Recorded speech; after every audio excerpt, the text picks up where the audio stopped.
go. Welcome, everybody. Okay, go ahead. Yes, Kat. Yeah, meow, everybody. Yeah, usually we let Matt do the introductions, but I think today we have a special fundraiser that we're trying to do because a lot of you have been complaining about Tracker's internet connection and how he lags. And, a lot of time I don't even know it's part of the morning show too. So I think of it as an intervention. It's a real thing. I started a GoFundMe this afternoon to upgrade Tracker's internet connection because his connection is basically equivalent to a dial-up, and we are going to do what we can to help out this guy. And I have gotten a promise from him that he's not going to degen all the money into Fartcoin. I don't even know what Fartcoin is.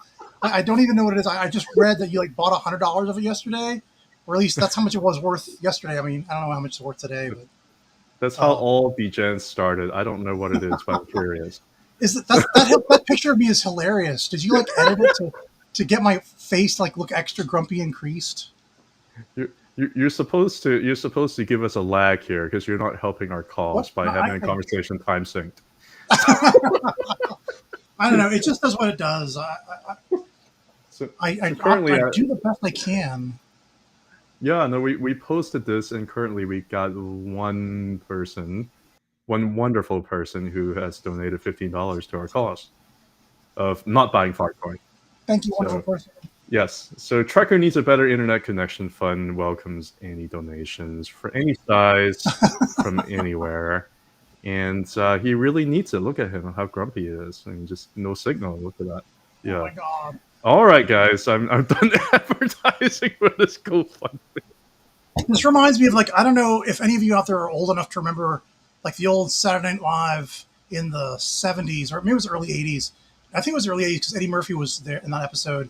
And they had this thing where you could call in live to either save Larry the Lobster or cook Larry the Lobster. And then thousands of people actually called in. It's this 1-900 number to save Larry the Lobster. Ooh. So anyway, we'll see. We'll check in on this this GoFundMe later in the show and see how it goes. What? It went up. Yeah, oh my God. Anonymous. Thank you. We're going to save Larry and oh man, my internet connection. So far, we got these early supporters coming in, rolling in. I think you're gonna get a month of internet paid here so far. So that's so funny. Oh, Kim Appreciates Life says Kramer mentioned Fartcoin on Mad Money recently. Hopefully his bears on it. Is that a joke, or did he really do that? I bet he did. I mean, nothing's really beyond him. Kim's pretty straight up. I think he really did it. Yeah. Yeah. So thank you so much for the donation so far. And back to you, Matt. You wanna show your charts, and then Tracker maybe show your farts later. The charts and the farts, yes. Well, yeah. I think I'll just start out with Bitcoin since everybody's worried about Bitcoin again, and let's just go to. What they were worried about? Worried about all the crypto again because worried at support and super bullish at resistance. That's usually the name of the game. But here's this Bitcoin chart. It still is basically holding the 1.272, and for the past 6 weeks in a row, it has back tested the 1.272 fib 103.611. That is the trend. The trend is it kind of gets lonely down there. So they got to go down and test it, wick through it. And so far it's still holding. So that's basically my main focus for this chart or for Bitcoin. I think what we're going to see is the possibility of just more boringness, maybe more stabilization in this zone. And it is a previous resistance flip to support. So with that, I wanted to also show you the total crypto market cap too, because is this really ready to fall off a cliff? And the answer really is no. It just hit resistance yesterday. And the reason why I sent that notification about what I said to my Patreon people, because I saw the total crypto market cap just creep up to resistance yesterday. And I'm like, that's probably going to get sold off because it's approaching that angle that used to be a support. Now it's a resistance. So sure enough, it went up there yesterday and did sell off pretty aggressively, but you know what? It's still in the same zone that it also has been in for the past 6 weeks as well. Like, it's not really going lower.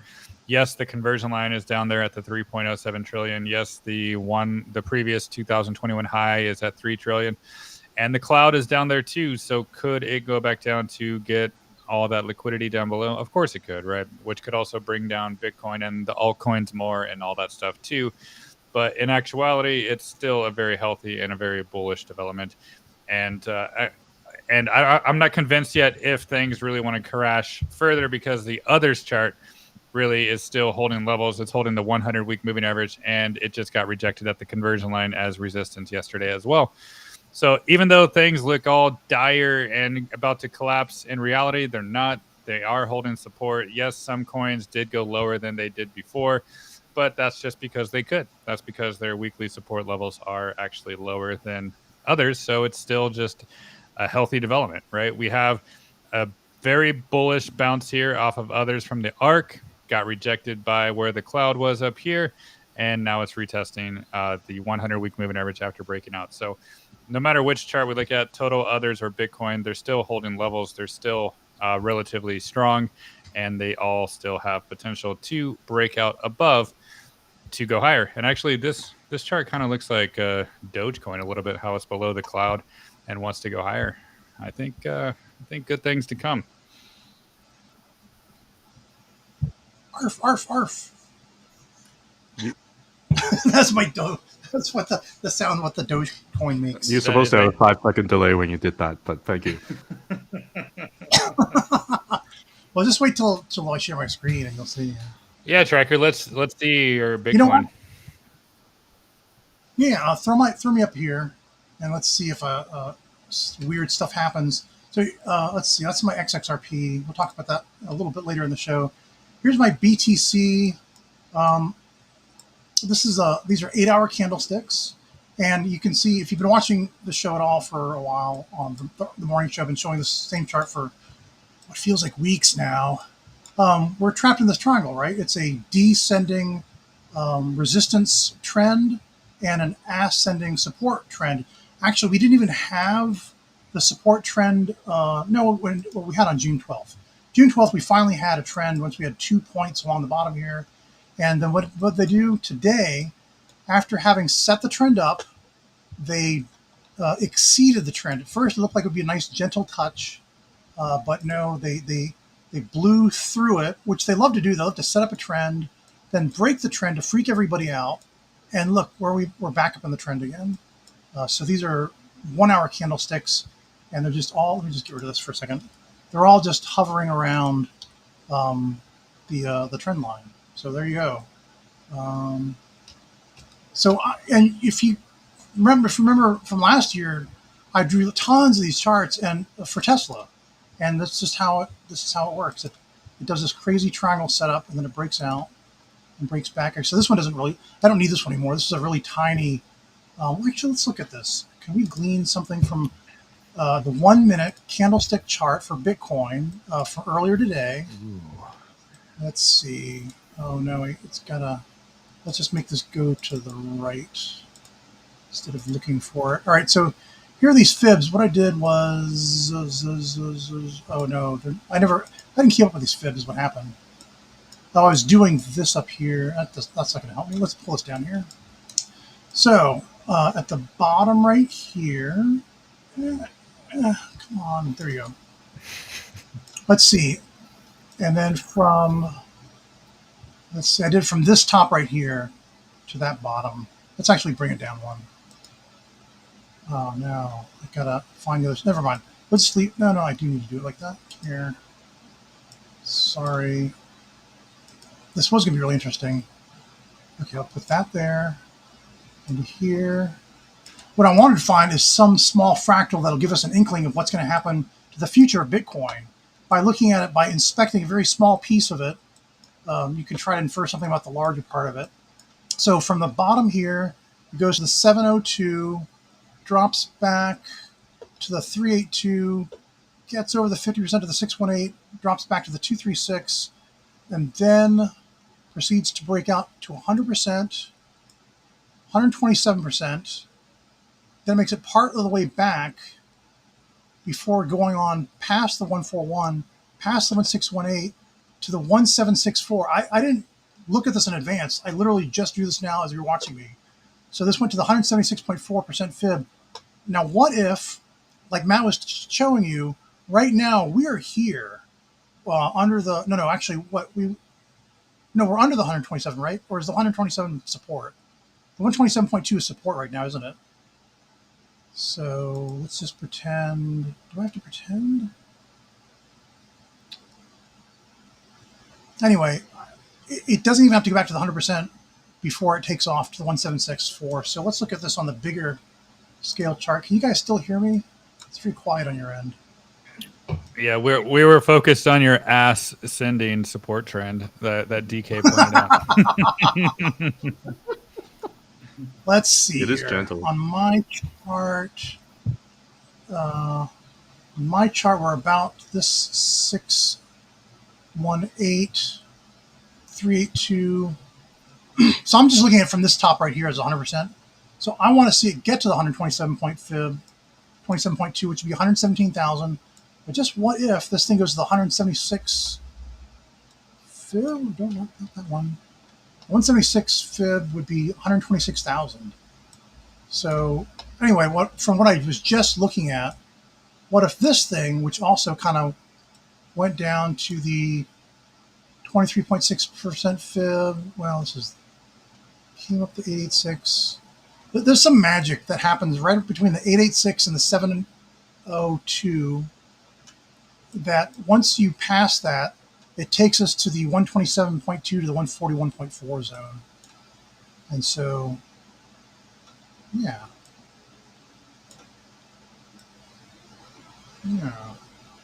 Anyway, that's what I'm looking at.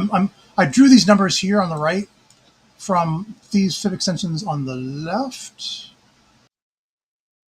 I'm thinking I should have done it from deeper back.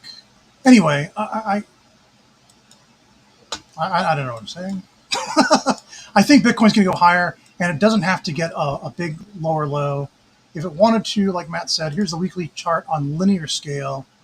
Yeah, it could drop back down to the conversion line, but I don't know. It doesn't it look kind of more katana-y, at least right there. This is where it splits, and it's only just widening out. Cat will probably have something to say about that. I don't see this dropping back to the 50%, though I guess it could, 98,000. Yeah, a lot of people are expecting Anyway. it to crash below 100,000 again, but I don't know if I see that right now. It had an opportunity even before the war, the quote-unquote war broke out. But yeah, what do you see, Kat? Right.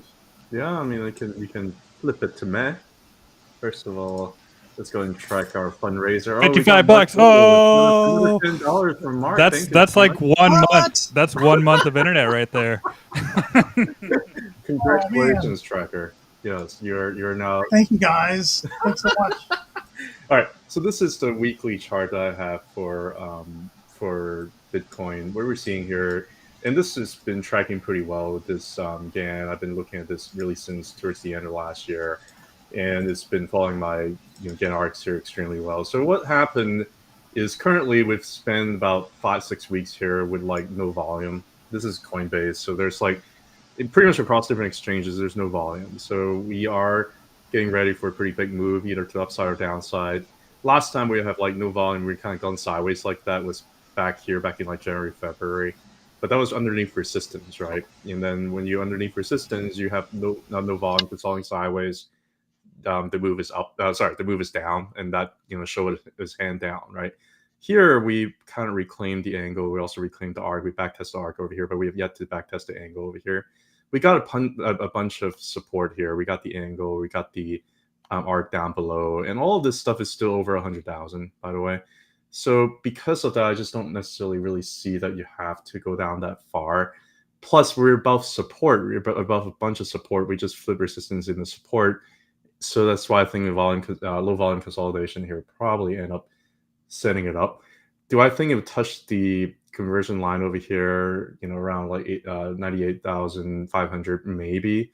If it does, I think it's going to be awake, and I think it's going to be, it's going to run away from there because we're at support.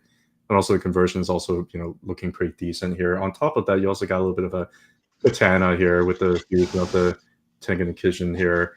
Last time we had that actually looked pretty good, you know. So I think what's going on? Cracker, is your internet okay? Is this I think so. is this fart coin? Cat, bring back that your GAN lines. I just saw something interesting. Maybe you'd already seen it. Look at a price in September through March. Yeah, right there. See how it gets once it gets on top of the line.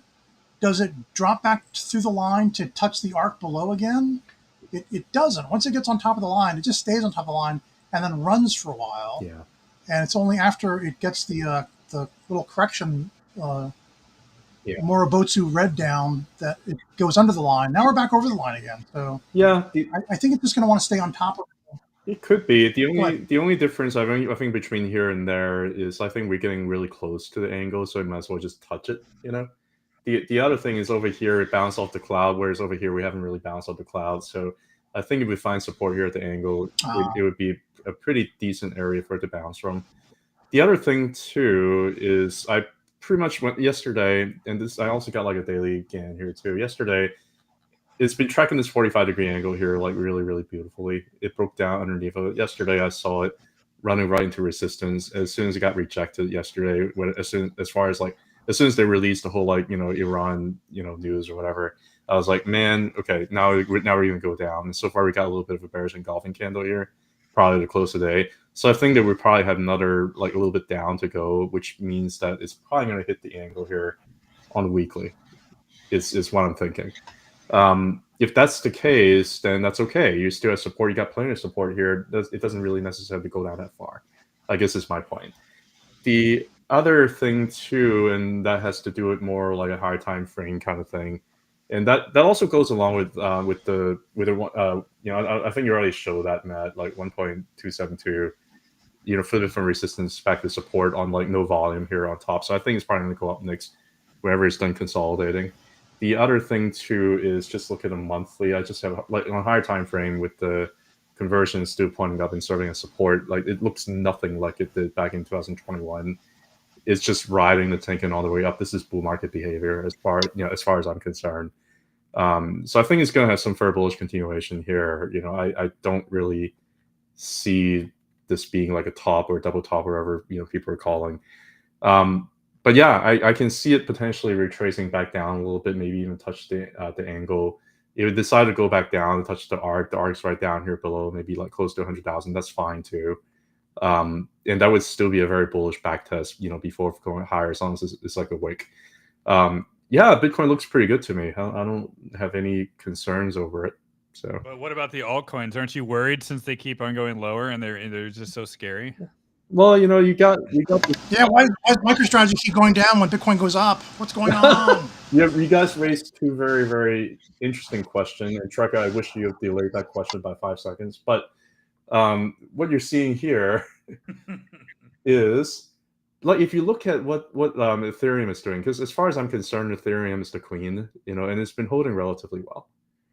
This is the 2-day chart, and I got like a kind of like a trend line here is touching enough points, for it to be a pretty decent trend line. And I think we kind of getting rejected at that trend line here a little bit, last week, and we're kind of stuck in a range between the Ichimoku cloud and that trend line right there. It's been stuck here for a very, very long time.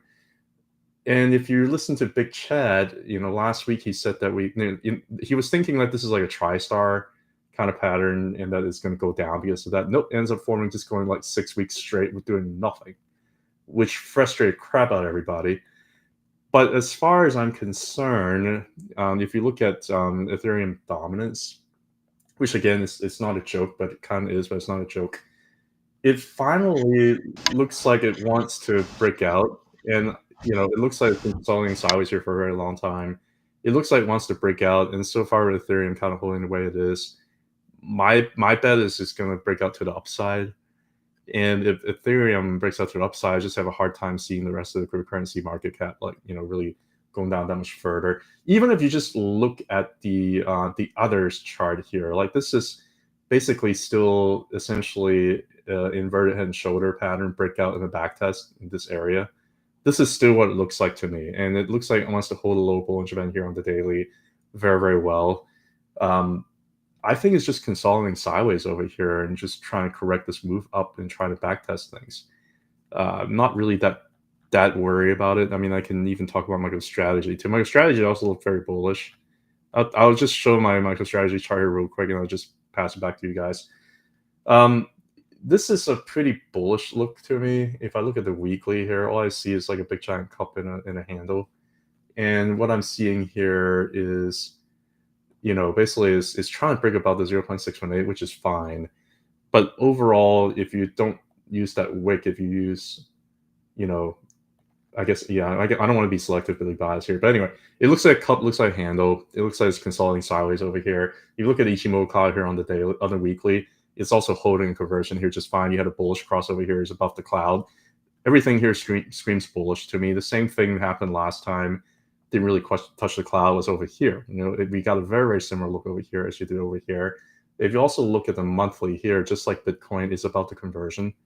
And when things are above conversion, I can't be bearish because this is bullish, right? This is bearish when you broke down underneath the conversion and the baseline. And that's resistance. That's bearish right there. That worked out very, very well to the bearish side, right? Here, so far, we have different morphology. We're about the conversion. We're about the base. So, yeah, it sucks that it's been doing nothing for like weeks, but that means that it's forming a very good base, and it means that whenever it decides to go, then it's going to go. So that is all I have for ya. Yeah, and like everything has really been doing nothing for weeks. Like every single chart, when you kind of look at it, it's been going down or basically going sideways. And Yeah, I have the Ethereum chart with my GAN here, and yeah, I'm like, when's the last time we saw something like this for Ethereum with all these weekly candles doing nothing? I don't think we ever have we? Really? I don't think so. This is like the most brutal Ethereum bull market ever. Kinda like right there was just doing nothing for it, but that was only for like 5 weeks. But honestly, this is something unique and different, and I think the reason why is the answer is between 2 weekly moving averages, the 200 week and the 100 week moving average, and it's just been like a sandwich. It's been like a sandwich party in between there, right?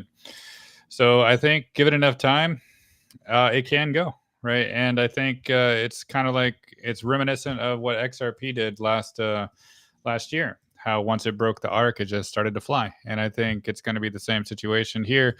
And the first time was just a fake out, and now this time could be the real deal. So we're just kind of waiting. So maybe once it flips to a support, then yeah, it could go directly towards that 4,000 again, and then maybe go up towards the 9,000 zone pretty quickly, and could take all the other altcoins with them. So I'm not too convinced this is bearish at all. It's a very, very healthy chart, very bullish. But every chart you look at is kind of similar, right? You can look at like Bitcoin. It's just doing nothing for weeks, right? You can look at Doge. It's just been going down for weeks, down. So that I think this is why it's frustrating a lot of people, because Ethereum is basically going sideways for 5-6 weeks, while everything else is kind of looking like Doge, how it's just going straight down.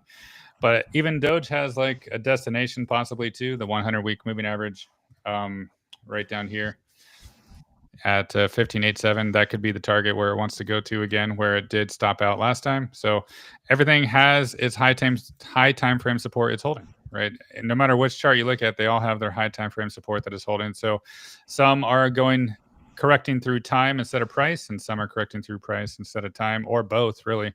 But I think once the destination gets hit, I think things can reverse nicely. And usually when you see just a down like 5-6 straight weeks in a row, nothing goes down or nothing goes up in a straight line. So I think everything, especially when Cat showed his daily Bollinger Band on the other chart, I think things are really approaching to their support pretty close. So maybe a little bit more down before up, but this is something that looks very, very good. And I think I did actually mention that when I was on the live stream with Luca about, I think there could be a little bit more pain for the altcoins on Sunday, is when I said that, because of the dominance. When you go to Bitcoin dominance here, BTC.D, I think the dominance has potential to go back up to 68%, right? The previous, let me just take these off. The previous 2021 high down to the low down here, I really think that it is kind of establishing a base at the 786 right now. So the reason why we're seeing some altcoins falter is because Bitcoin dominance is gaining traction, and it has potential to even go up towards the 68 or 70%. So if that happens, then that probably means that the altcoins are still going to lag behind or even fall a little bit more. So I think maybe a little bit more up before down, but usually that zone, if you go back in history, big rejection, big rejection, big rejection, right? So we're approaching that. We're approaching that big rejection, but maybe it's going to be a little bit more up for the Bitcoin dominance before actually things start to take off. So that just means more time for the altcoins, which also means more time to accumulate. But I know a lot of people are getting impatient with that, but I know Kat's been enjoying it. I try. Yeah. Yeah, if you flip to the weekly, like you're at the weekly right now. Zoom in the last 12 candles or so. Yeah, and basically what you're seeing here, you had like a big giant bearish engulfing candle 7 weeks ago, right? That engulfed like 4 different candles to the left. And now you have basically inside, like 6 inside candle right now. It's been showing a lot of weakness, trying to break out. It could break out. If it does, it'd be like a very much of an exhaustive move, going all the way up to 68%. Yeah. You might as well just round up to 69% at this point. Anyway. Well, I think I think it's probably better to view it on linear scale, really, not log scale here, which it's pretty close to the 786 already. So yeah, it's basically almost there. It's almost at the big, huge resistance zone, 66 to maybe 69%. I think that's the target for Bitcoin dominance, and that'll probably be it. Yeah, and if it decides to go up there, this looks like a very much of an exhaustive move, just because of that big, like, bearish engulfing candle that engulfed like the last 4. I mean, inside candles generally favor, the primary trend. Primary trend is still up, so most likely it'll continue to go up to the 0.786, and it is what it is, guys. It is what it is. It just means that I get to buy more Dogecoin for cheaper while I cry. That's what it kind of means. And Fartcoin, yeah. And Fartcoin, that means I get to actually have more than just 100 Fartcoins, which I'm looking forward to. Not really, but I every single time I talk about Fartcoin, I just laugh. So I can't. Yeah, it's fun for me. Heck yes. The other thing too is if you're looking at like the Coinbase volume for a lot of coins, there's really not much volume during this last few weeks of selling, which to me it basically says that, hey, maybe we're seeing a little bit of sell exhaustion here. Same thing with Bitcoin, actually. It's been going up and then it's been going up a few weeks ago, and then over the last few, it's just been going like very, very slightly down on like no volume, right at a bunch of support. It just screams like the next boost higher. When that's going to be, I don't know. Yeah. Tracker, you still with the aliens there? He's gone. He's completely gone.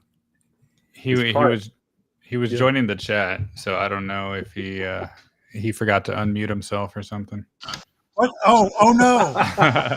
was that enough of a delay? That was perfect.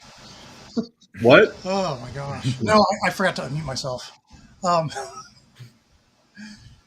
This is sort of this has nothing to do with stocks or crypto, but yesterday I was at Costco with my wife, and we were looking. There were a couple of chairs. We were sitting down in the chairs, and the chairs were display chairs.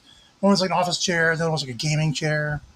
And then I looked at the gaming chair box, and it said like something DPS, like was part of the name, like, and then like below that it says damage per second, and I'm like, well, if they're really a gamer, they already know what DPS stands for. You don't have to like write it out.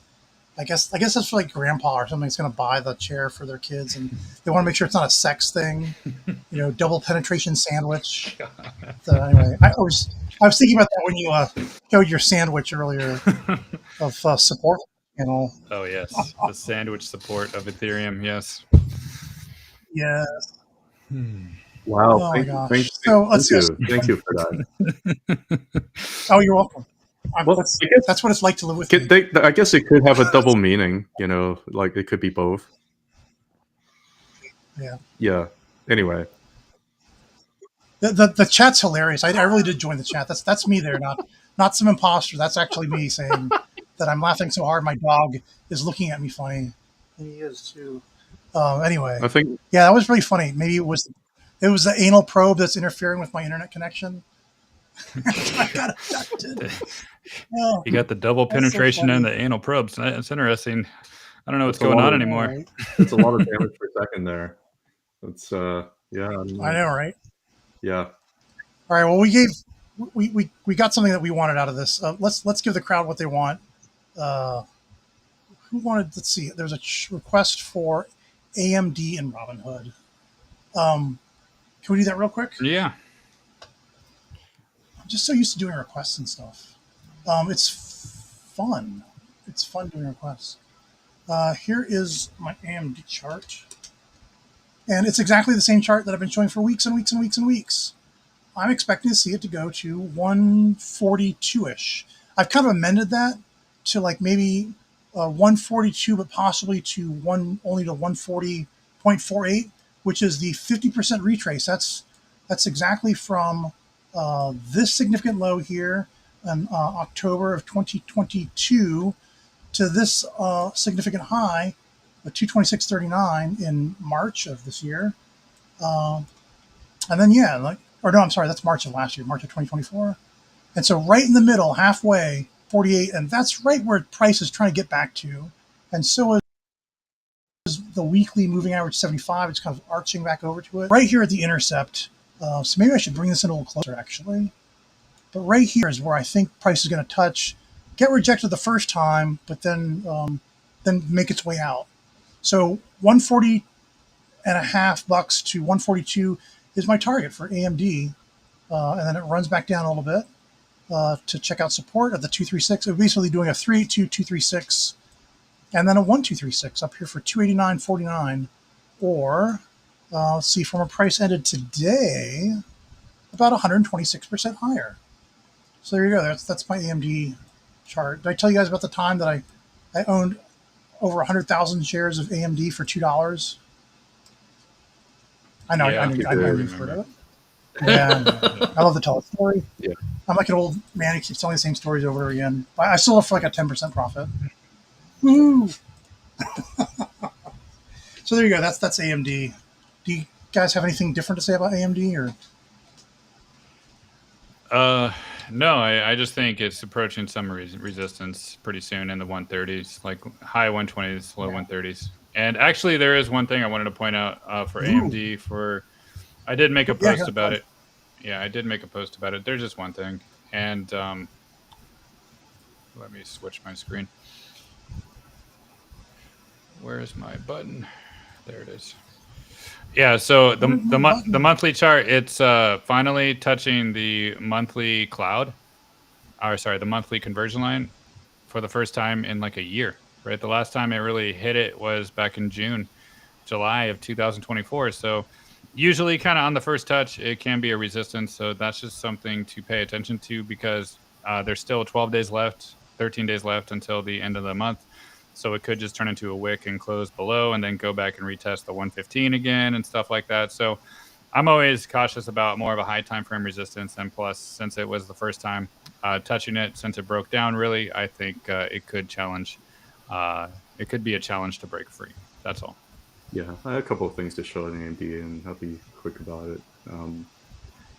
The first is if you're looking at the previous top here in November 2021 and the 2022 bottom, you do a fit sequence here. The 0.76 is usually a pretty important resistance. It was resistance here. And we are also basically hitting that same area right now. So I doubt that we're going to push through on the first try. If you look at a weekly here, you can also see that we've just been going up without having any kind of significant high or low. Even though over here, we also just kind of went straight up. This is like very algorithmic selling, by the way. That's ridiculous. But on the way up right here, it's just been going straight up. We haven't really had any here. The 50 week moving average, which is noted here in blue, is very negative sloping, and is really rejecting price right there, looking like a pretty hard rejection. So I'm not sure we're going to pass through it here the first try. I think most likely we're going to come back down here for a little bit higher low. Where is it going to be? Maybe the 1 teens, maybe even like lower. Who knows where that's going to be? But I doubt we're going to pass through the first try together with what Matt was talking about with the monthly conversion. So that's my thought on AMD. Now that I have your attention, I will also talk about Robinhood. Robinhood is at resistance. If you look at linear, the retracement up to the 0.886 here, and I can show that here if it was on a regular scale. You can see how it's been having a hard time breaking above the 0.86, and we have resistance. So I don't know what's going to happen next. I think that if it's wait, I know what's going to happen. Yeah, next. what's going to happen next, Tracker? Usually what happens at this point is after it can't get over the 886, it goes back down to the 786, and then tries to go for 886 a second time. If it gets over it, then it goes to the 100% and on to the 127 or the 141. If it can't get back above the 886, it then goes down to the 50% level. And if that doesn't hold, it drops down all the way to the, if it's never been there before, it'll go to the 11.4. If it's already been to the 11.4, it usually the 382 will hold. I've been looking at enough charts now. Like I'm just like this is the pattern for all the time. I know, right? So it's going to go back to the 786, and then we have to see what happens. If it can, it'll probably try for the 886 one more time. If that doesn't make it, if it doesn't break out, then it probably will go to the 50%. So yeah, just like that. So that's one scenario right there. The other scenario would be if it couldn't break through, breaks down underneath, and then it goes to 0.5, and then you probably get some, like something like that maybe. Yeah, or maybe even lower. Exactly. Yeah. I doubt it's going to do that downtrend, though. The reason why is because the momentum is still very, very, very hot. It's got the Momo here, and the Momo is still strong. You got a little bit of a katana here on the weekly. On the monthly here, you got the base and conversion line still pointing way up, and price is still way above that. The only issue is a little bit overextended about the Tenkan or the conversion. Whenever things get like that overextended about the conversion, I always worry about needing to cool down here a little bit. But if you're looking at the monthly Bollinger Band, I know how Tracker you love to look at the monthly Bollinger Band. Oh, I do love that Bollinger Band. Stretchy. You're talking about DPS. It's really, really getting stretchy here. Like, all the way down here, it looks like the little Bollinger Band is still getting stretchy here. It looks like it stretched it once and then stretched it twice, And so Santa's going to love this. It looks like it wants to keep going up. The only issue is I think it might be a little bit overextended. So maybe track back down to like the 0.786, find some support people going higher. I can totally see that scenario. So 886, 786, 886 breakout. Yeah. 886, 786, 786 would be $68.27, round up to 69, something like that, and then breaking up. And that would allow price to kind of cool down. I think it's also possible to go down to 0.618. It's always possible. It's a very volatile stock, all it takes is just a little bit of narrative and people to get scared. It did that before. I mean, went from like $60-something to like 30, in just a couple months. So I'm not entirely surprised if it goes down to like 0.6618 here. Get a little bit closer to conversion before going up again. I think it's possible. All right, either one of you all take the screen. Let's see. Yeah, go ahead. I could. I was gonna do just show quickly my Robinhood GAN that I had. Yeah, please do. So I issued resistance is futile. Resistance. It was the lock-in. I see the same GAN. It's it's the log GAN too, and it's also the it's trying to flip to support, but not convinced yet. I'm not convinced because last week did close below, and this is a new week, and the week is not over yet. Yes, it is a short trading week as there is no trading on Thursday, so we'll see if it can close above. Okay. Right there, maybe 73.60 of that zone. I think it has potential, but I just it's overextended. So I'm going to still consider this a resistance zone more than a support zone. So going to be cautious here. Not going to be just, go buy. No. I'm not Jim Cramer.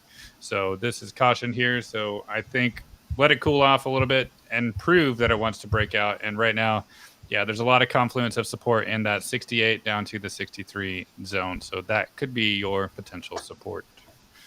All right, tracker. Let's see. I've got a bunch of. I've just been going retracement crazy ever since I figured this thing out from you guys, and I see it. I see the patterns everywhere. Let's see. I just want to pull this to left side. I've got one for that. GM left. All right. So this is interesting. So if you look at Robinhood from its inception, it's all-time high of $85, which it achieved like in week 3 of its public offering. Then it went back down here to $6.81. So it went down to 0, and it's been making its way back up. Percent was resistance, went back down to just under the 382. Then it made it to the 786. It couldn't get over the 786. It went all the way back down to look on the left here, the 236. Well, actually a little bit. Actually, it just went. It's not quite. It didn't quite make it all the way to 236. It stopped before that, but it did. It fell through the 50 to the 382, bounced to the 55. Yeah, 55. Then back down to almost the 236, and then look where we are now. The 886 is resistance, and it got a couple of wicks over it, but it's not been able to make that new higher high, so it's going to go back down. Now, my Fibonacci extensions typically say from wave 1 to wave 2, and I just made all this wave 1, these 5 waves up here, subwaves, to down here in March, my wave 1, wave 2. So far it looks like it did a 786, a 764 extension, and it wants to drop down to the 382. So this is my target for Robinhood, is 5175, which is actually quite a bit deeper than the 50%. No, wait, it's not deeper than 50% level. It's deeper than, no, it's not even that. It's a little shallower than the 50%, which, sorry, I'm hiding it over here. 4591 versus 5175. It could go a little, I guess it could go as much as to the 4591. But this is pretty much it. If Robinhood can't recover when it comes back down here to $68.27, if it can recover, then it will achieve this 127.2 or this 141.4. I'm hovering around on the left. Otherwise, if it can't do it, it's going to come back down, I think, to 51.75, maybe 45.91 even. So that's it's almost like a gut check back towards the Ichimoku cloud here on the weekly. What about on the daily? It doesn't. I mean, if it would have did it really fast, it would kind of cut into this daily chart. I don't think it's going to happen tomorrow, is it? We're not joining the war against some foreign power tomorrow, are we? No, I'm just kidding. I like micro to macro says, like, basically every time the United States goes to war, it just becomes like a buy the dip opportunity. Anyway, that's all I'll say on that. You can read his stuff. But yeah, I think Hood's at resistance, and I'm looking for a nice buying opportunity for my my followers. So yeah, there you go. If it did drop to here, then the 141.4 is $117 or 126% higher from 51.75. It'd be like 155% higher from 50%. The 50% fit at 45.91. All right, that's Robinhood. And then I see a request for PayPal.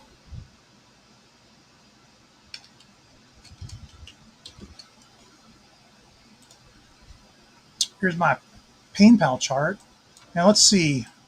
Once again, all this action that we had here, I just took. This used to be my 1-2, and I was trying to look for 5 waves up from here. This was like the wave 3, and I thought wave 4 was going to catch somewhere here in January or February. No, just more pain. So all of this became my wave 1 and my wave 2, And so far, what we've got is just a 382, and it hasn't come back to the 236 yet. It might not, because it's kind of looking like it's building support over the 382 retrace on the left. So I think it actually wants to go to the 618. So let's look for, next I'll be looking for 618236. And if I can keep going past that, then I'll look for 786382, which actually, that looks even better. What are these giant fibs? I don't need those. All right, there we go. That's what I'm looking for PayPal. It's a little beyond the 382. I don't know. Unless it goes straight to the 236, I think the 618 or the 764 is up.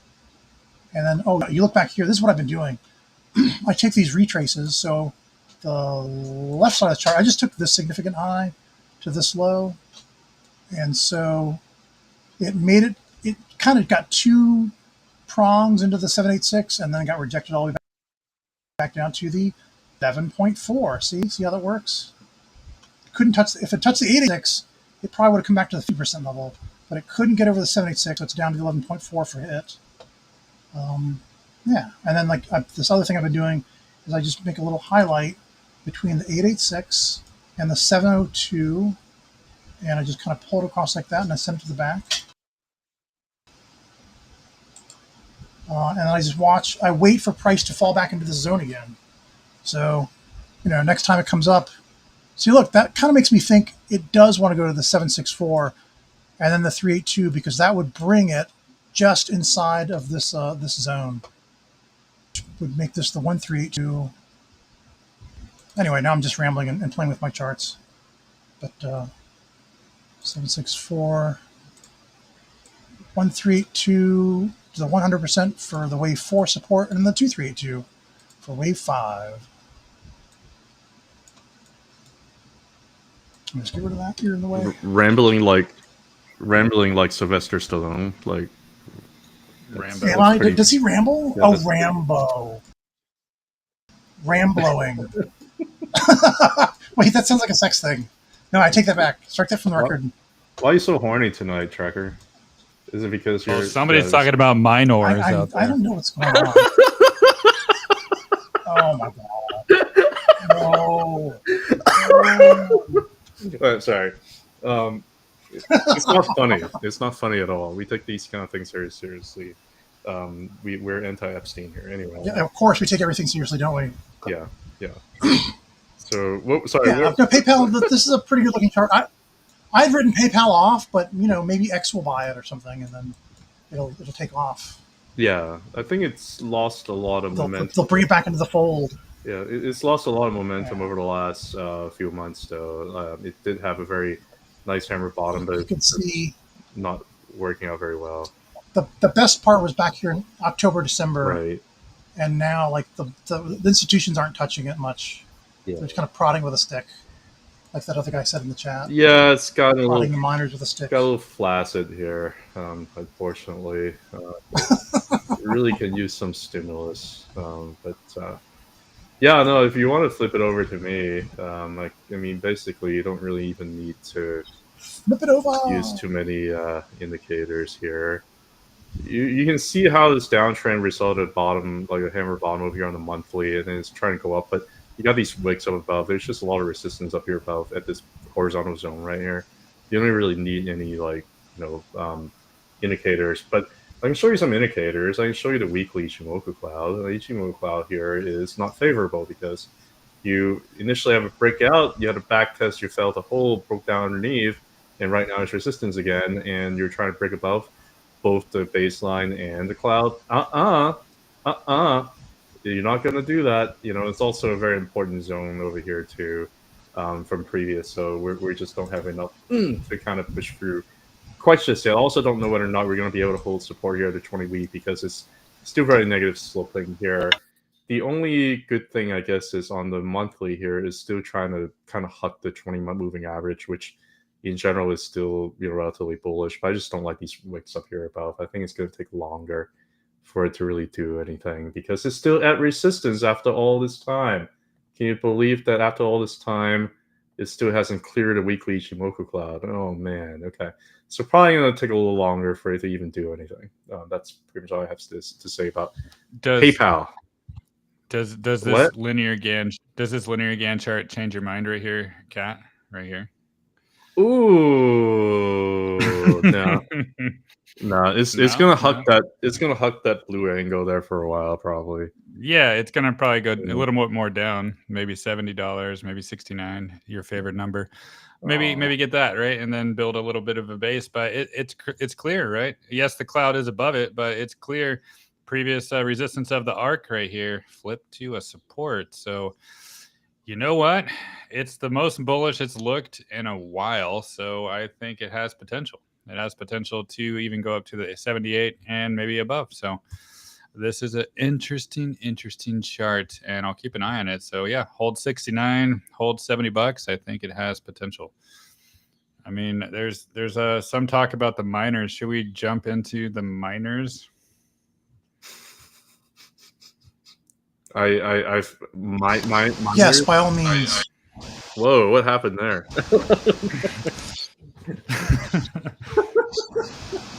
Are you helping our cause right now? What's going on? I think you're helping our cause.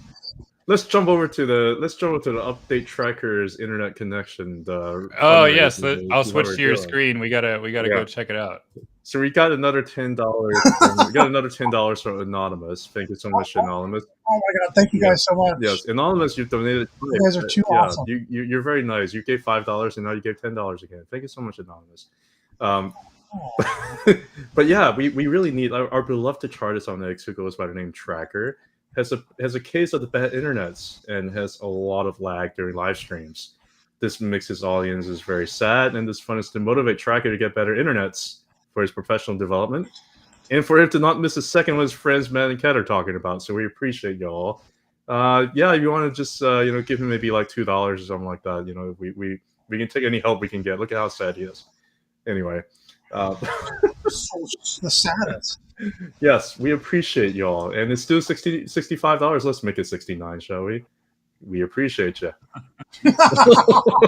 Oh my God, that's 69, and then immediately like 73, and then like 77, because like a bunch of people are gonna try to do $4. It is what it is. You have to screen capture 69. It is what it is, Tracker. All right, back to you guys. Maybe they'll just start donating $69 or 69 cents. Any denominations appreciated for saving Ferris's internet. Yes. Be as laggy as you can be tonight. We need it. If ever there is a moment, tonight is the night. Yes. All right, what do you have to say about this 17-year-old right here, Mara? What do you think? I mean, when's the birthday? I don't know. It keeps on failing to break out. I think she's just going to be 17 forever. I mean, yeah. I don't know. Well, apparently it's now 14, so whatever. Let's go. Let's go. All right, so basically we're seeing here, yeah, it's basically back testing horizontal zone over here. If you look at the daily, there's like a head and shoulders, got a double back test over here. These things happen. Sometimes it does a little bit, as long as it doesn't break down and leave the zone here.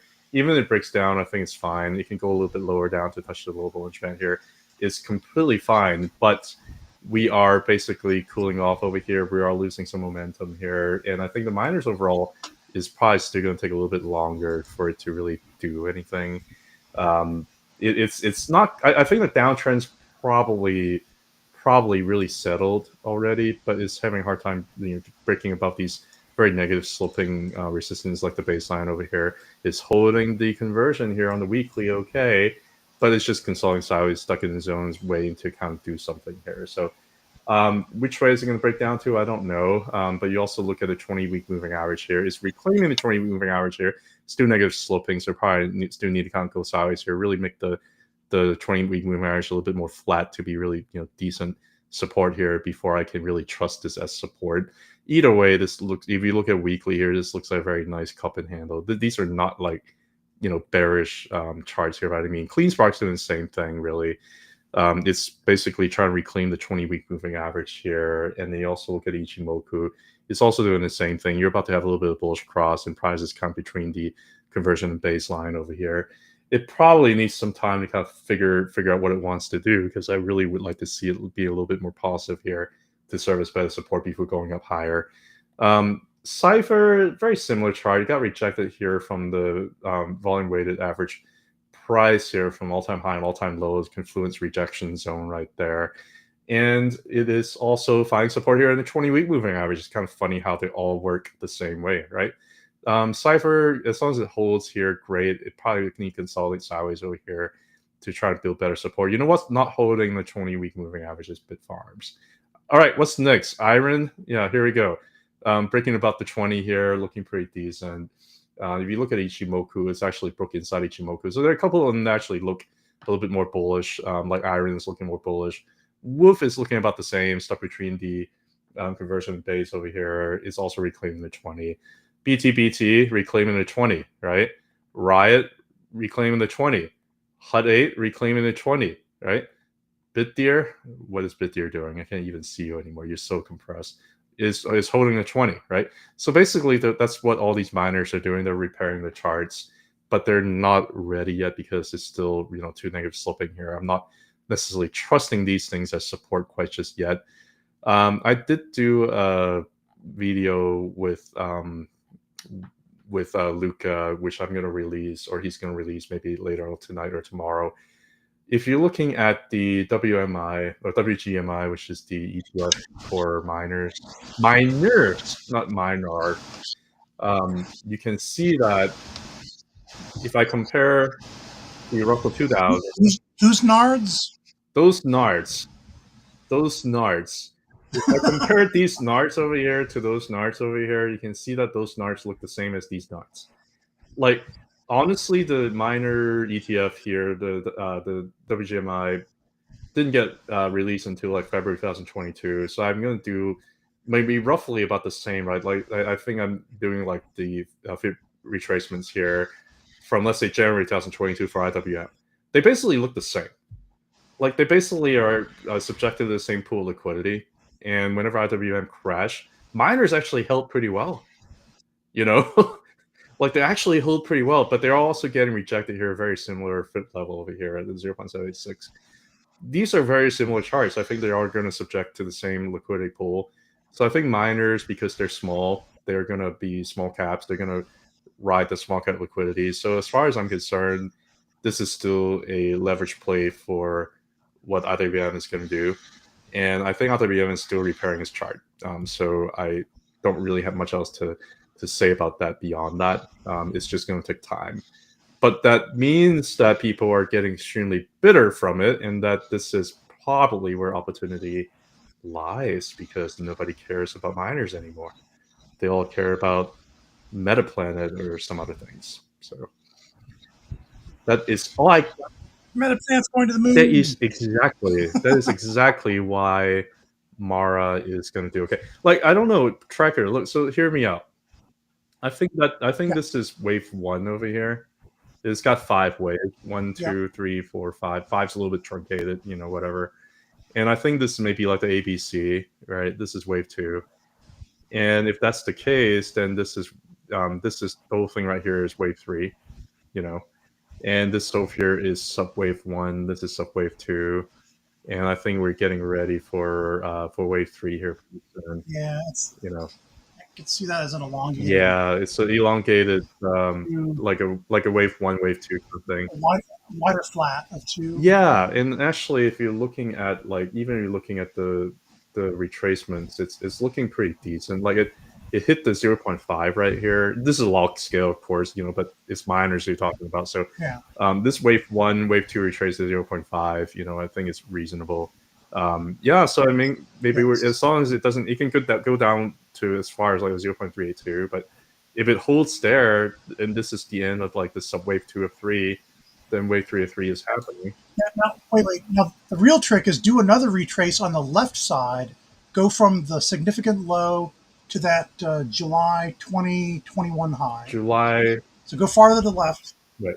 Go to the left of the chart. Go to the left right there. Go farther back in time. No, show us more back in time. I can't see I want to see farther to the left. You want to see further to the left. That was there we go. So go to that bottom. Go to that. Yeah, right there. Start your from right there, the lowest point to the highest point, and then now look, and then flip it around so it's 100% of the top. Yep, there you go.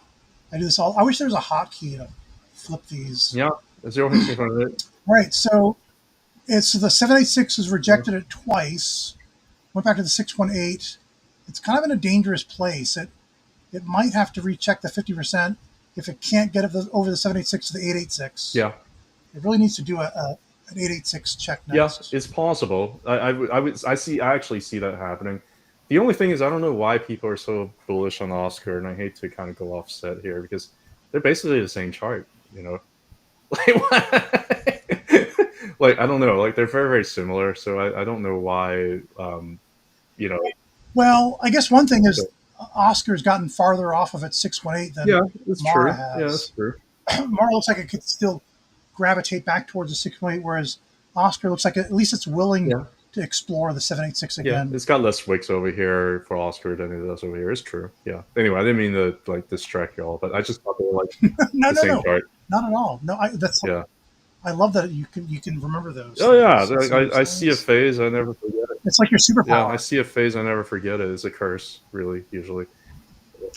Yeah, but yeah, I mean that's kind of what I'm seeing about miners. I think they're probably going to go sideways here for a little longer. Do you guys have anything to add about them before we move on? Or just on a lower time frame that I think people should understand right here. Just when you look at the daily Ichimoku, they're all breaking trend of a downtrend below the Ichimoku cloud to an uptrend. So even on the lower time frame, they're holding support. Like here's CLSK above the cloud, Riot above the cloud, above the baseline, Mara above the cloud. It could go a little bit lower to the cloud, right?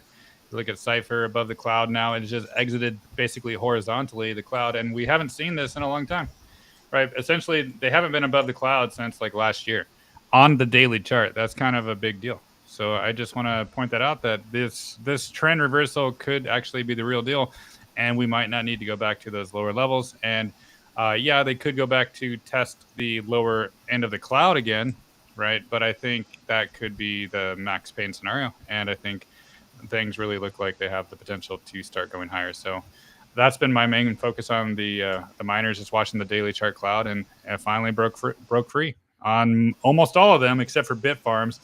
What's your opinion on Bitfarms? Is it going to go to zero, Cat? It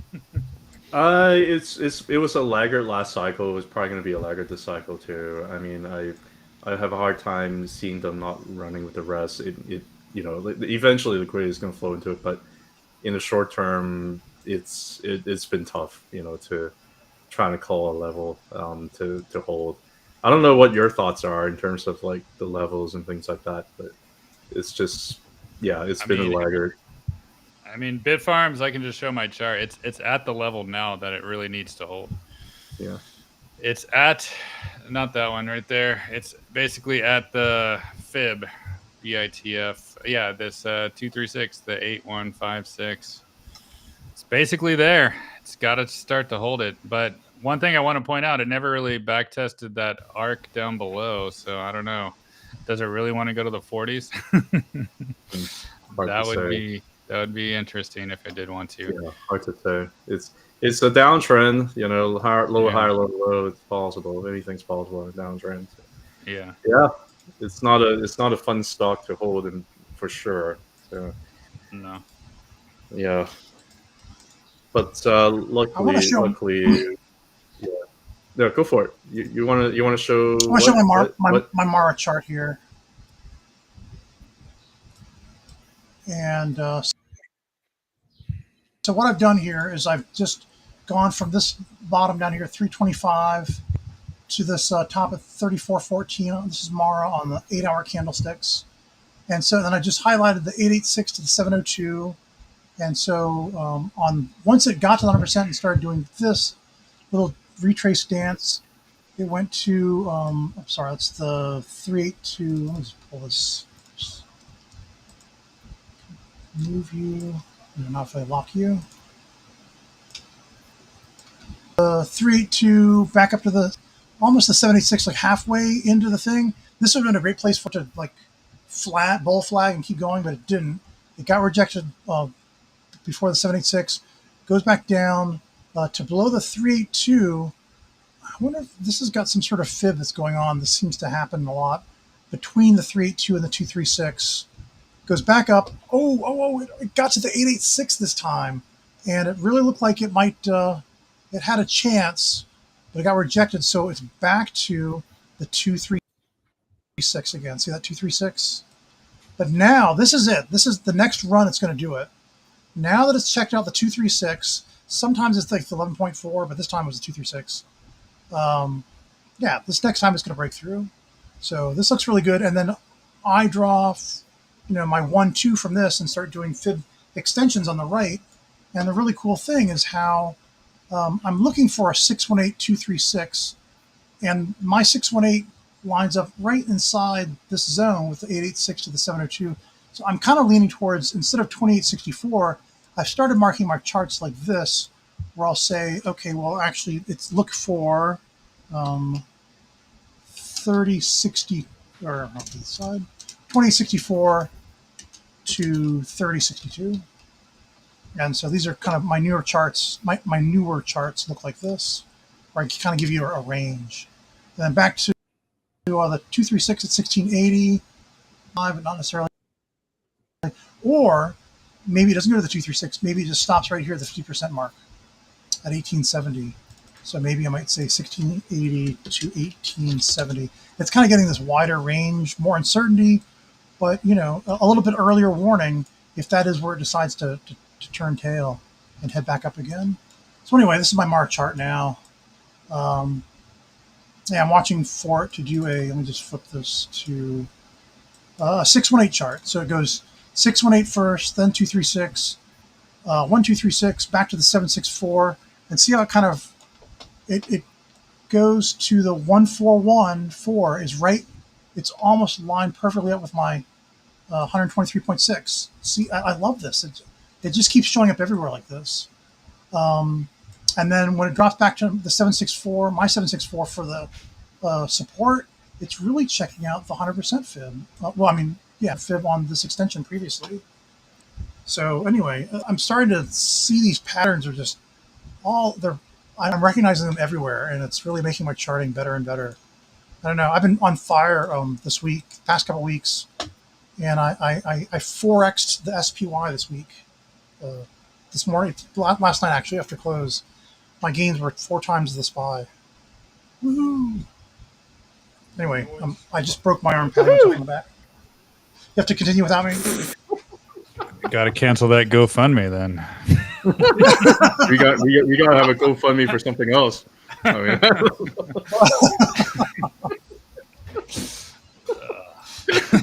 So thank you all for supporting the GoFundMe. By the way, like this, I know it's ridiculous.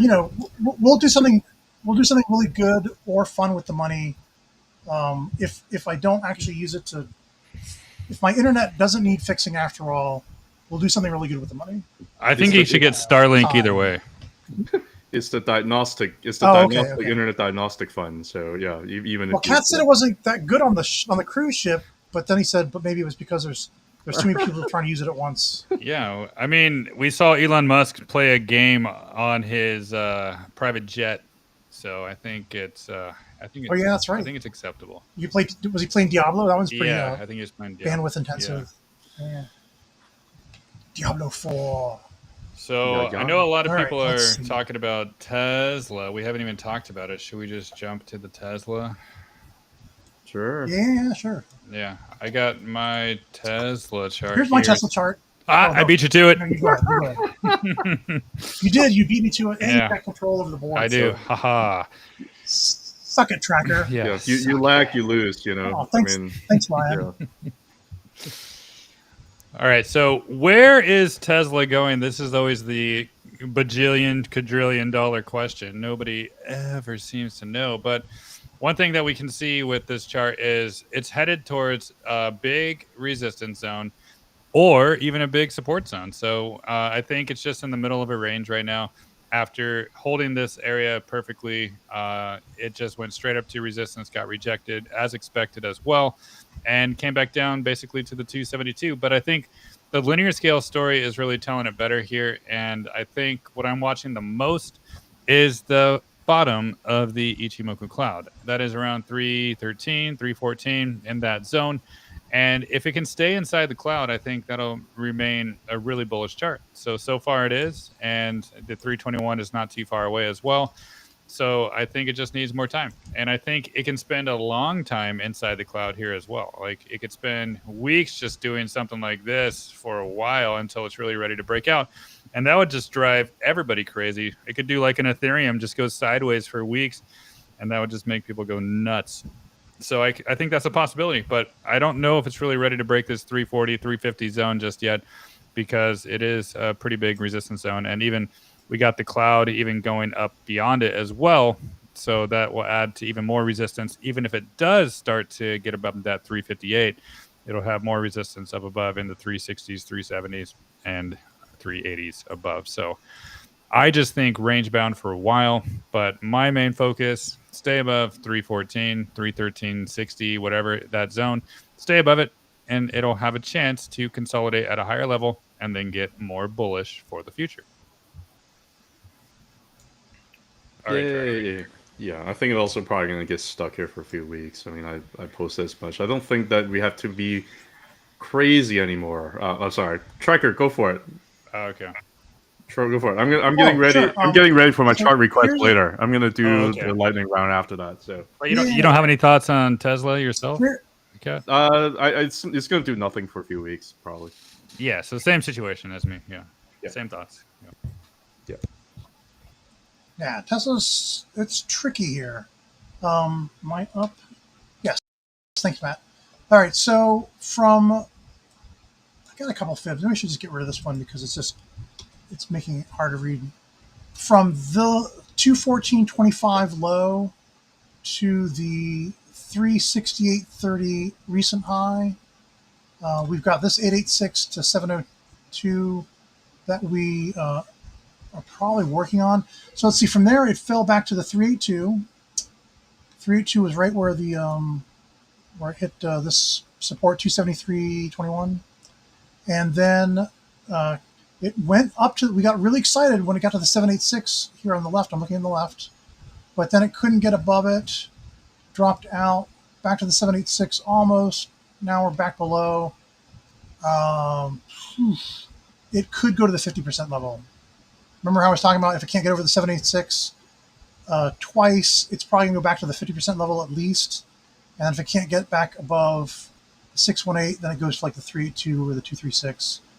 Anyway, the next chance here is that maybe it goes back to the 50% level at 291.27. I sold all my TSLL again after I drew this chart and showed it this afternoon. So I'm looking at my moving average. This is a 4-hour chart, 4-hour candlesticks. My moving average 75 has been resistance here, here, and here. And then the moving average 300, it's 4 times the 75. 4 times 75 is 300. My moving average 300 is this thinner orange line down here. And it was kind of support, double chopstick, back up to the 618. And then it is support. And then we're off to the 76. So since it couldn't get, this was support, resistance twice, what if it has to be support again? So that's what I'm looking at now, is that maybe Tesla comes into this 50% fib at 291.27, maybe just wicks just a tiny bit below it even. That's what I'm looking for Tesla next. And then it still goes to like 350, 74. At some point, just, I don't know how long it's going to take to get there.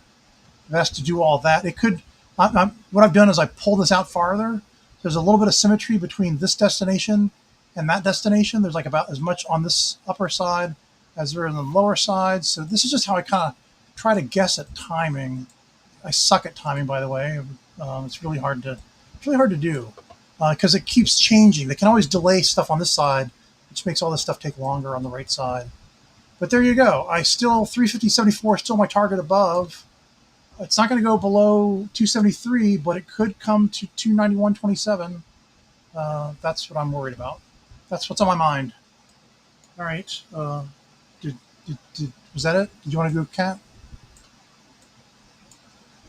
And the awesome Robotaxi launch is supposed to be on Monday, by the way, June 23rd. So let's see how it takes off here.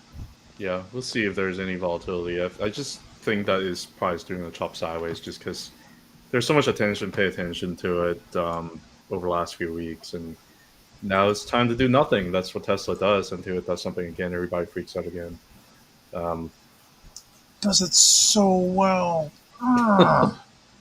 Man, you're horny tonight. It does nothing so well. It was just frustration. I know when it does nothing, it's like plus or minus. It's the reason why I'm tracker instead of Tesla tracker. Yeah, plus or minus 10-15% is like nothing for Tesla. You know, it's yeah, right. Exactly. Until it does this thing again. So. Okay, you know what? Oh, it's lightning round time because it's 14 minutes is your hard stop, Cat. Oh, sorry, I haven't lifted with much. No worries. You're the tracker, so you track, the tracking thing that you track, So this is what you used to track a lot. But, all right, let's. Whoa, what are we seeing here? This is SBET. Yeah, I saw DK was very conflicted on whether or not to jump in. I like SBET. Because of this chart, not this one right here, this one right here. So this is one I was showing Kat and Matt before. This is the weekly SBET chart, and you can see how it absolutely leapt out of the Ichimoku cloud. Mm-hmm. Of course, on this day, the cloud was like up here. I'm sorry, not cloud. The Bollinger Bands. It jumped out of the Bollinger Bands. And then what did it do? It dropped back kind of just a little below the 21 EMA or SMA, but we're back above it again. So this looks like support to me. I'm very excited to see what SBET can do from here. And, hey, check it out. These aren't even the monthly. These are the weekly Bollinger Bands, Cat, on the logarithmic scale. So I don't know. I'm betting pretty heavily on SBET right now. I think it could go as much as for the 141 up here on the linear scale. It's a log scale chart, but linear scale fibs here. 127% would be 1,300% higher. So I like the risk reward anyway. Yeah. Because I'm a degenerate gambler at Hobbs. Yeah. All right, lightning round. We got 13 minutes. Go. All right. Whenever Matt decides to put down a drink, yeah, there you go. No, I see. DK, don't be afraid. Come on over. Yeah, yeah. Do it. Just do Ryan also asked about it too. I think Ryan gave us a little $5 there on the fundraiser. By the way, the fundraiser was thanks, Ryan. We still have $65. We haven't reached our $69 goal yet, but that's okay. We're trying. So thank you so much for the donation here so far. And going back to SBET, it does remind me of this is more of a cautionary thing. I'm just gonna counterbalance here a little bit with maybe a little bit more bearishness here. Not bearish per se, but fair. It's more okay, I see a very similar thing with what happened with GME back in May of 2024, where price had a big move and it got rejected here at the Tenkan Vision or conversion baseline, confluence right there. And the second candle also seemed to be getting rejected here so far, right? So it might just end up just doing nothing here for a while, consolidate this big move that it just had before doing anything, and that could last for quite some time.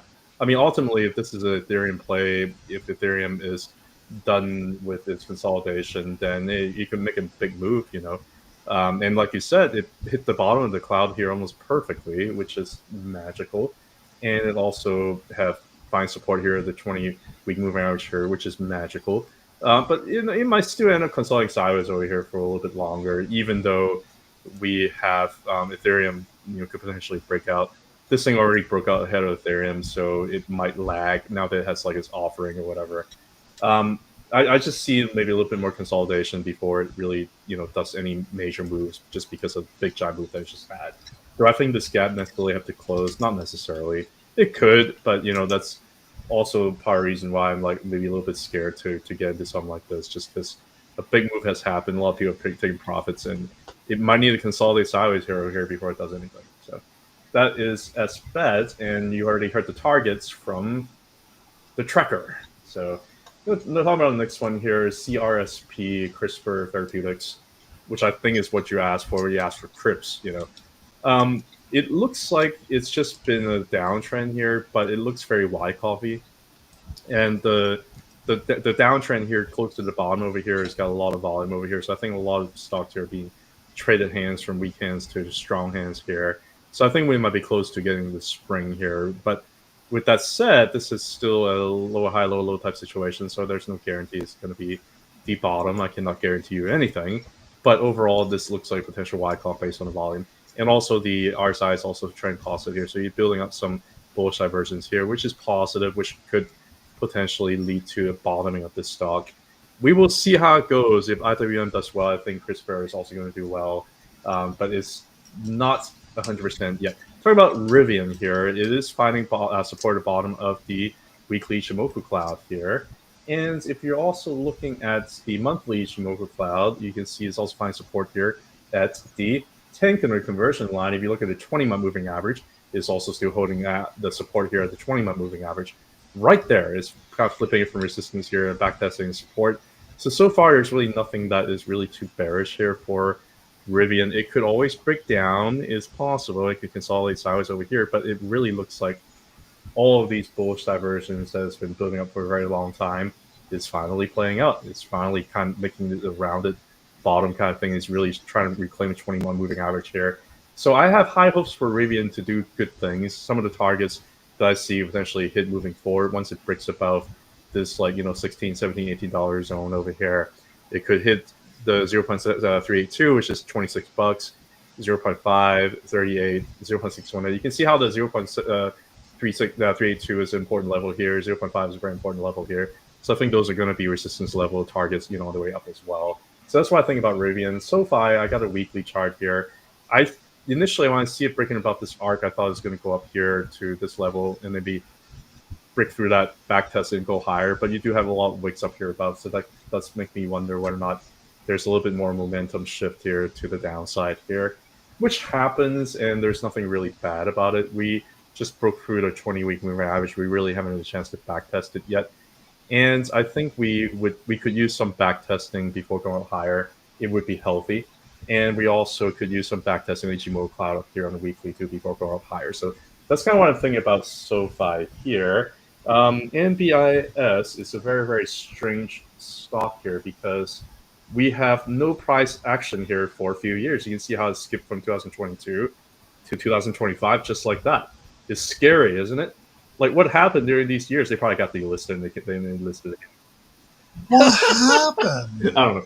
They probably like went to Bermuda Triangle and they came back. But anyway, if you use the past history here before the truncation, you can see how it's hitting resistance perfectly here on the top of the Ichimoku cloud and the baseline over here, right?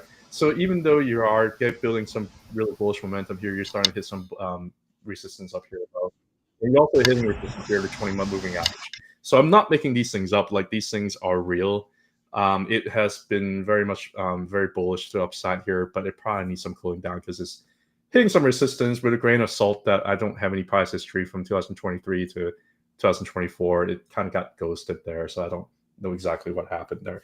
But if you trust those level based on those history that I'm looking at, then we have resistance. And you know how algorithm doesn't really care sometimes. They're just gonna listen to the price level anyway, regardless. DigiPower, I think if you're able to hold above the baseline and conversion line here, it's probably going to go up to the cloud here. But you probably end up getting rejected here at 5.5. That's still a lot of gains to be made if it ends up doing that. But I just have a hard time really seeing it breaking out quite just yet because the weekly, let's say it's a monthly, the monthly Bollinger Band has yet to be expanded. So I have a hard time really seeing it really making any move here. Probably end up needing some additional volatility to really stretch the band going cut before it can really do anything here. So expect more boringness here for DGXX. And then finally, I think there's a stock request for SRPT. And why are we even talking about this? Because it's a falling knife, and I get really scared about falling knives nowadays. Is the Bollinger Band on the monthly is way extended to the downside, is way underneath the monthly cloud here. So what are we even talking about here? I don't know if you have a GAN for this, but if you want to do a quick scan, I suppose you can use that as a bottom. And I'm just going to mix some standard numbers over here. 360, 360, and 1. Oh, look what we see here. We're finding support. Do I want to buy this falling knife here? Support? Probably not. Do we have any other requests? That's it? That's it? Yeah, I think. Who's blow drying their hair? Did you do? Oh, that's my fan. That's keeping me cool. Do you have a? Did you do? What's DGXX? Yeah, he did that. He just did that. No. I want to say it used to be DigiHost, but I don't know exactly. Yeah. Oh, that's DGXX. Yeah. I thought the ticker for that was DP. Is it DP? Double penetration. So that's the douche. That's the douchebag. We're not talking about the douchebag. If you do it a second there's time, a metaplanet right there. You got to do now, Cat. Okay, metaplanets. What are we talking about here? Oh, it's breaking about the 0.86. Not a whole lot of history here though to chart. So I always. Well, okay, so this is a monthly. If you look at the weekly here, there's a little bit of history here. It's still way overextended about the upper Bollinger Band here. I just don't like to get into stocks like this. It just gets me a little bit scared. It's a little bit about the Tengen Kitchen here. But I think it's overextended. I just don't, feel that passionate about it. Maybe you could if you believe in the fundamentals of this, but if you're looking at the Japanese version of Metaplanet, which is 3350, you can see that it is hitting a very important resistance zone here. Very, very important resistance zone here called 0.786. And now that we're hitting that zone, we're trying to get above of it, but we're overextended here on the weekly, right? So what's going to happen? I think we're probably going to get rejected there. And where's the rejection going to end up going down to? Well, it could go down to any of these levels down below, but I just think it's a little bit overextended. I'm not too excited about it. Where is that right now? So solar stocks, and man, you guys are just like throwing things out over the last couple of minutes, aren't you? You're little dirty, little sneaky, little. What's XP? What is this? AH? What the heck is this? Is it a crypto? Yeah, it's Verge. Okay. Looking at Verge, higher highs, higher lows doesn't look bad. It looks kind of like Dogecoin. I don't have much else to say about it. You're looking at the higher time frame. Yeah, it's trying to do the Dogecoin thing with trying to hold into the 20-month moving average. Overall, I'm not that bearish on it. It's just probably going to go up together with the other altcoins. So I don't really have much else to say about it. It doesn't look bad. I'm going to do one more here for you, and I'm going to move on to somebody else. AAVE is looking pretty decent. Very, very nice cup and handle here. If you're also looking at the high and the low over here, got rejected here at 0.786 beautifully. Came back tested 0.382. Get back about 0.618. It's going to go back up to 0.786. It's going to try and push through it. I think it has enough juice to do that. If it pushes through that and pushes 0.86, then AAVE we go. Next up, I'm going to do one solar stock here. I don't really have much to say about NBIS actually. Except for the fact that it's a downtrend, and I got out of NBIS, thank goodness. I don't know what else to say or it's going to be. I currently don't have any support right now. Matt, do you have anything to say about NBIS? I see $28, $28.50 could be a target for me. Yeah, it's been sucking. It's not been very, very kind currently. And as soon as I see levels down, I just want to get out. So yeah, luckily I rotated out of it. Like honestly, it has potential now. Now after this lower low, it has potential, in my opinion, to go below $20 again. Yeah, so it's trying to hold. It's trying to hold this zone over here, but I'm not sure if it's going to hold. It's a falling. Well, I think what it might do. You see the 2014 high. I think it might go back and back test it. Yeah, it's possible. That's what I think. That's probably what the natural order of things will be. It's sad, but it's true. It's a little bit of yin and yang. I think it's kind of poetic. But once it gets there, it'll be go time. I'm gonna stay away. I'm gonna wait for it to form a base this time. I mean, like it's just whenever it got here, I was hoping to see a little bit of bullish divergence here working out. You know, I was hoping to see that price has gone down here, but RSI is still holding okay. Once it broke down and once I lost that bullish divergence, I just wanted to get out. You know, the other thing I was going for is I generally like these double bounds on the low Bollinger Band. You know, sometimes this is kind of how things bottom, but you know that's kind of how PayPal bottomed, by the way. You know, it basically just did like a double Bollinger Band bounce from one side to another. You know, sometimes stocks do that, but ENPH just ended up just keep bouncing lower. And as soon as I see it kind of, you know, losing bullish diversions, I just wanted to get out. The other thing too, sometimes I look for is like a double capitulation. I thought this is capitulation number 1 right there. Thought this is number 2, and 1, 2 is good enough, right? Nope, you got a third one right here. So thank goodness I'm not in it anymore. So, but with these capitulation, the lower it goes, the better, you know, risk reward ratio is going to be. But it's going to be a falling knife. I don't know. It could go down to the 20s to 19. I don't know. I'm just going to kind of stay away from it for now. All right, guys. 9:01. Mwah, mwah, mwah. Yeah. Let's. Good job, Kat. And we end the show by. Thanks for the Yeah, fun. 69. It was really fun. 69? No, Yeah. let's do 65. Oh, so close. Nobody I don't know if you can afford Starlink. I don't know if you can afford Starlink. I'm sorry. Yeah. We tried 5 donations. So. No, that's definitely not going to afford Starlink. I think we're not as popular as we thought we were. You know. For real, we have like a 5K goal, and we got like 65. I'm not complaining. I mean, thank you all for doing this. You know. Well, welcome to GoFundMe. Yeah, I'm kidding. I mean, this is really a first world problem, but thank you so much for your support.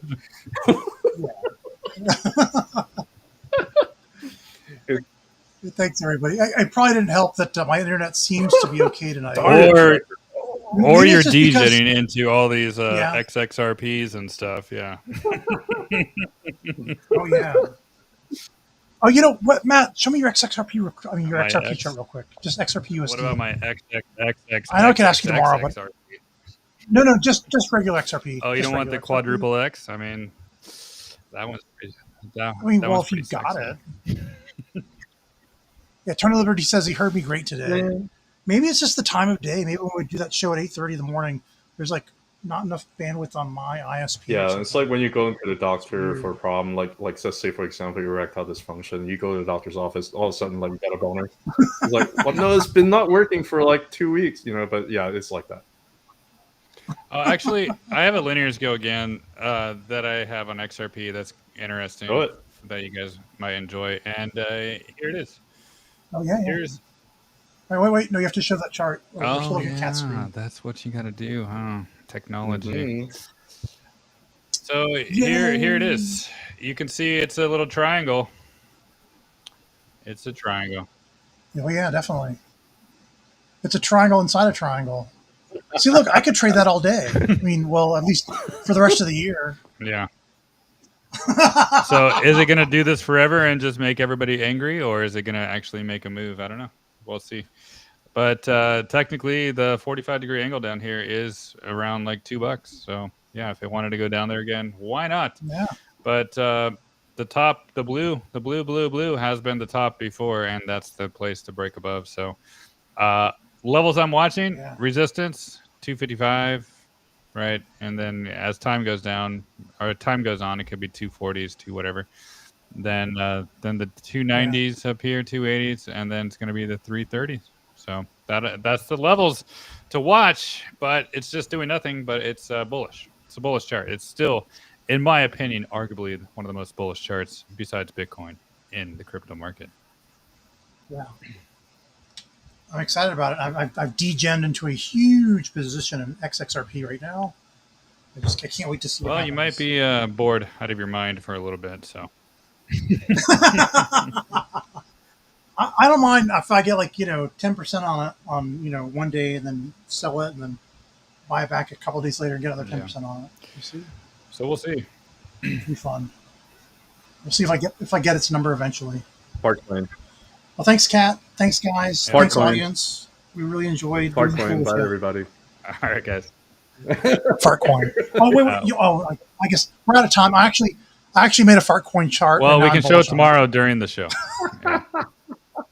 That sounds great. Tune in tomorrow for Tracker's let it fart rip coin. tomorrow. Farts in the morning. All right. All right, guys. Hard stop. Take care.